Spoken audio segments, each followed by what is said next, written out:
Part 2 of Ted Bundy series. The Vanishing Predator.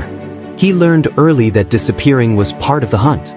Whenever whispers turned into suspicion, Ted simply changed location and identity. One moment he was the charming student in Washington. The next moment he was a stranger in Utah, blending into the crowd like he had always belonged there. His victims had no connection to one another. No pattern that made sense at first glance. Different states. Different stories. Same nightmare. Investigators felt they were chasing a shadow that left no fingerprints on the wind. Bundles of grief scattered across America. Families searching for daughters who never came home. Police forces working separately, unaware the same smiling face was behind all of it. Every new place he arrived in believed they were safe. They weren't. Escape from justice. When most criminals were cornered, panic set in. Ted Bundy didn't panic. He plotted. Inside a jail cell, he studied every detail like a puzzle created just for him. He charmed guards. He pretended to cooperate. He made himself look harmless, all while his mind crafted the perfect exit. The first time he slipped away, authorities called it a mistake. The second time, it became a warning. This man was determined to stay free, whatever it cost.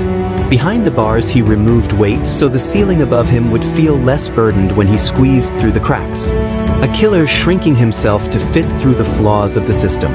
Each escape meant more time, more victims, more fear. America wasn't just hunting a murderer anymore. They were chasing a man who refused to be caught. Florida's final nightmare. Florida never saw him coming. He arrived under a fake name, blending into college life like just another young man searching for a fresh start. He smiled. He joked. He charmed. No one would have guessed what he had already done in other states. Then the darkness returned. One January night, he broke into the Chi Omega sorority house at Florida State University. Within minutes, the silence was screaming. Violence without hesitation. Innocent lives destroyed in a place that should have been safe. The nation woke up to horror. Everyone knew his name now. Ted Bundy had become America's fear made real. The monster wasn't hiding anymore. The trial that made him famous. Florida didn't just catch Ted Bundy. They put him on stage. For the first time in American history, a murder trial was broadcast live on television. Reporters filled every seat. Cameras aimed at a man who treated the courtroom like his personal spotlight. Bundy fired his own lawyers. He questioned witnesses himself. He smiled for the cameras like he was auditioning for stardom.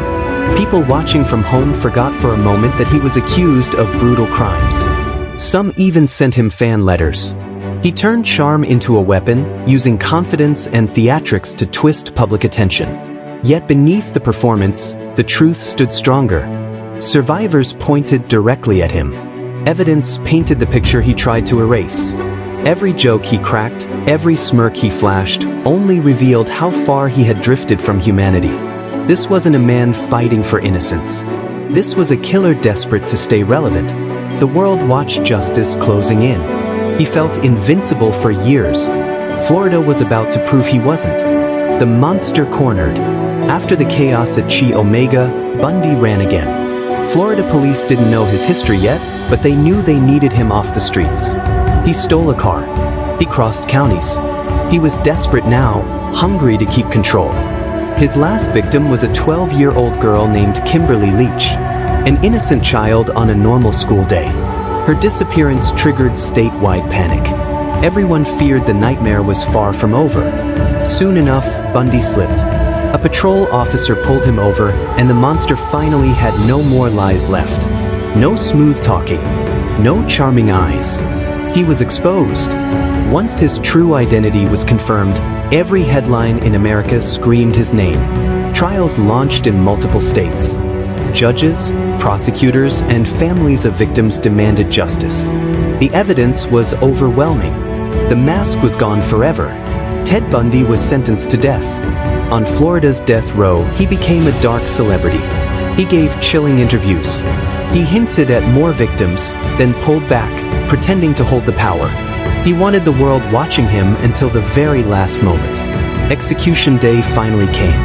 Crowds gathered outside, cheering as the prison lights flickered. People held signs celebrating the end of a nightmare. His final words could never erase the horror he created. The chapter of Ted Bundy's terror was closing, but the scars he carved into history will never fade. Ted Bundy is gone. The crowds cheered when the prison lights flickered. Justice felt loud that night. Yet decades later, his name still echoes. People study his interviews. Documentaries put his face back on the screen. Some still wonder how a man who looked so normal carried a darkness so deep. Bundy showed the world a terrifying truth.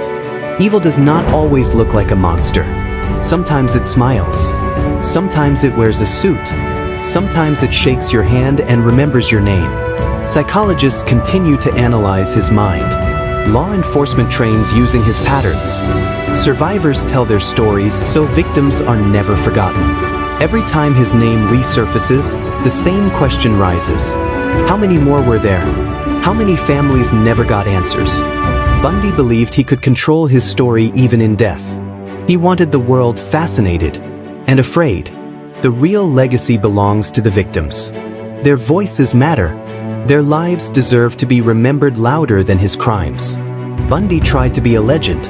History made him a warning.